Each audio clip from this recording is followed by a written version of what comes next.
Welcome back to my channel Saraswati Classes Belagavi. I am your Professor S.B. Nagaraj, trainer of Spoken English, English Grammar and Personality Development.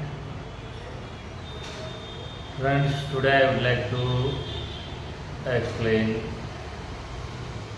how to talk in past perfect continuous tense. ಸ್ನೇಹಿತರೆ, ಇವತ್ತು ನಾವು past perfect continuous ಟೆನ್ಸ್ನಲ್ಲಿ ಯಾವ ರೀತಿಯಾಗಿ ಮಾತಾಡಬೇಕು ಅನ್ನೋದನ್ನು ನೋಡೋಣ. ಎಲ್ಲಕ್ಕಿಂತ ಮೊದಲು ನಮ್ಮ ಎಲ್ಲ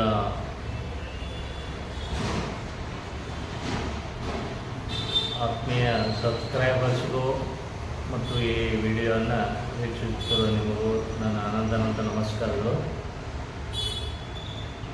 ಸ್ನೇಹಿತರೆ, ಪಾಸ್ಟ್ ಪರ್ಫೆಕ್ಟ್ ಕಂಟಿನ್ಯೂಸ್ ಟೆನ್ಸ್ ಮುಂದುವರಿದ ಪೂರ್ಣ ಭೂತಕಾಲ ಅಂತ ಹೇಳ್ತಾರೆ. ಹಾಗಾದರೆ ಇಲ್ಲಿ ಏನನ್ನು ಹೇಳಬೇಕು, ಯಾವ ರೀತಿಯಾಗಿ ಹೇಳಬೇಕು ಮತ್ತು ಏನೇನು ಉಪಯೋಗ ಮಾಡಬೇಕು ಅನ್ನೋದನ್ನು ನಾವಿಲ್ಲೇ ವಿವರವಾಗಿ ನೋಡೋಣ. ಈ ಪಾಸ್ಟ್ ಪರ್ಫೆಕ್ಟ್ ಕಂಟಿನ್ಯೂಸ್ ಟೆನ್ಸ್ನಲ್ಲಿ ಮಾತನಾಡುವಾಗ ಅಥವಾ ಬರೆಯುವಾಗ ಈ ಹ್ಯಾಡ್ ಬೀನ್ ಅನ್ನುವಂಥ ಹೆಲ್ಪಿಂಗ್ ವರ್ಬನ್ನು ಉಪಯೋಗಿಸ್ಬೇಕು ಸ್ನೇಹಿತರೆ. Had been. ಹಾಗಾದರೆ ಇದು ಏನನ್ನು ಹೇಳುವಾಗ ಉಪಯೋಗಿಸ್ಬೇಕು? ಭೂತಕಾಲದಲ್ಲಿ ದೀರ್ಘಾವಧಿವರೆಗೆ ನಡೆದು ಹೋದಂಥ ಕ್ರಿಯೆಗಳನ್ನು ಹೇಳುವಾಗ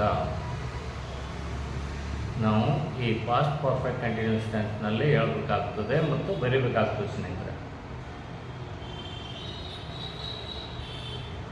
ಹಾಗಿದ್ದರೆ ಈ ಹ್ಯಾಡ್ ಬಿನ್ನನ್ನು ಹೇಗೆ ಉಪಯೋಗಿಸ್ಬೇಕು ಮತ್ತು ವರ್ಬದ್ದು ಯಾವ ಫಾರ್ಮನ್ನು ಉಪಯೋಗಿಸ್ಬೇಕು ನೋಡೋಣ.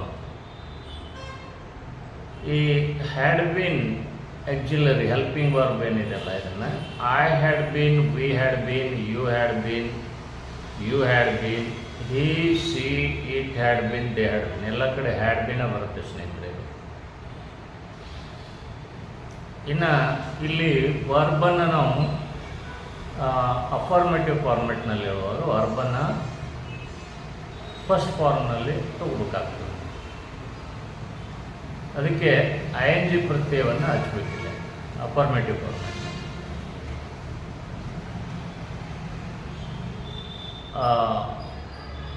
ಉದಾಹರಣೆಗೆ I had been studying in SSLC. ಆವಾಗ ನಾನು SLCಯಲ್ಲಿ ಓದ್ತಾ ಇದ್ದೆ. ಅವಾಗ ನಾನು SLCಯಲ್ಲಿ ಓದ್ತಾ ಇದ್ದೆ. ಯಾಕಂದರೆ SLC ಮುಗಿಬೇಕಾದ್ರೆ ಕನಿಷ್ಠ 1 ವರ್ಷ ಟೈಮ್ ಬೇಕಾಗ್ತದೆ ಸ್ನೇಹಿತರೆ.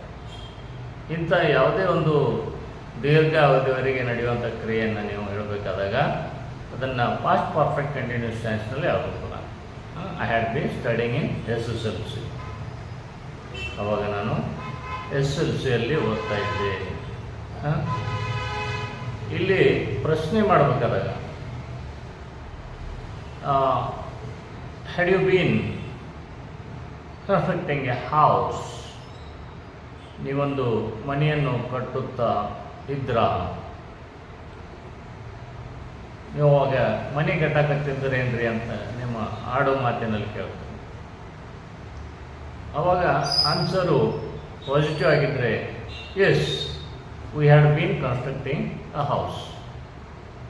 ಹೌದು, ನಾವು ಅವಾಗ ಮನೆ ಕಟ್ಟಲಿಕ್ಕತ್ತಿದ್ದೀವಿ, ಅಥವಾ ನಾವು ಅವಾಗ ಒಂದು ಮನೆಯನ್ನು ಕಟ್ತಾ ಇದ್ದೆವು. ಇದೇ ನಿಮ್ಮದು ಆನ್ಸರ್ ನೆಗೆಟಿವ್ ಆಗಿದ್ದಾಗ no, we hadn't been constructing a house. ಇಲ್ಲ, ಅವಾಗ ನಾವು ಮನೆ ಕಟ್ತಾ ಇರಲಿಲ್ಲ. ಈ ಥರ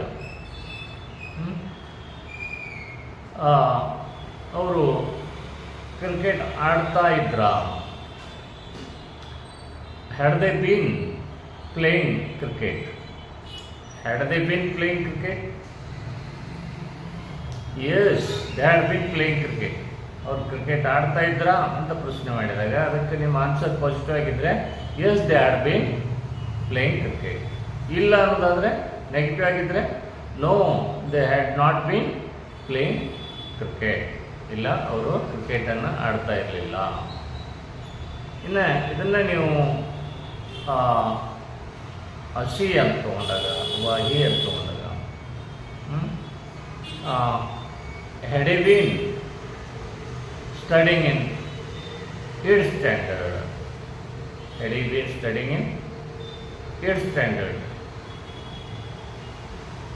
ಅವನು 8ನೇ ತರಗತಿಯಲ್ಲಿ ಓದ್ತಾ ಇದ್ನ ಅಂತ ಪ್ರಶ್ನೆ ಕೇಳಿದಾಗ ನಿಮ್ಮ ಉತ್ತರ ಪಾಸಿಟಿವ್ ಆಗಿದ್ದರೆ, ಸಕಾರಾತ್ಮಕ ಆಗಿದ್ದರೆ yes you had been studying in 8th standard. ಹೌದು, ಅವನು 8ನೇ ತರಗತಿಯಲ್ಲಿ ಓದ್ತಾ ಇದ್ದ. ಅದೇ ನಿಮ್ಮ ಪ್ರಶ್ನೆ ನೆಗೆಟಿವ್ ಆಗಿದ್ದಾಗ, ನಕಾರಾತ್ಮಕ ಆಗಿದ್ದಾಗ no he had not been studying in 8th standard. ಇಲ್ಲ, ಅವನು 8ನೇ ತರಗತಿಯಲ್ಲಿ ಓದ್ತಾ ಇರಲಿಲ್ಲ. ಇನ್ನು ಸಿಯನ್ನು ನೀವು ಸ್ವಲ್ಪ ಬದಲಿ ಮಾಡಿ ಸಿ ಇದ್ದದ್ದನ್ನು ಮದರ್ ಮಾಡ್ಕೋಬೋದು. Had your mother been preparing the sweet? Had your mother been preparing the sweet? ನಿಮ್ಮ ತಾಯಿಯವರು ಸ್ವೀಟನ್ನು ತಯಾರಿಸ್ತಾ ಇದ್ರಾ?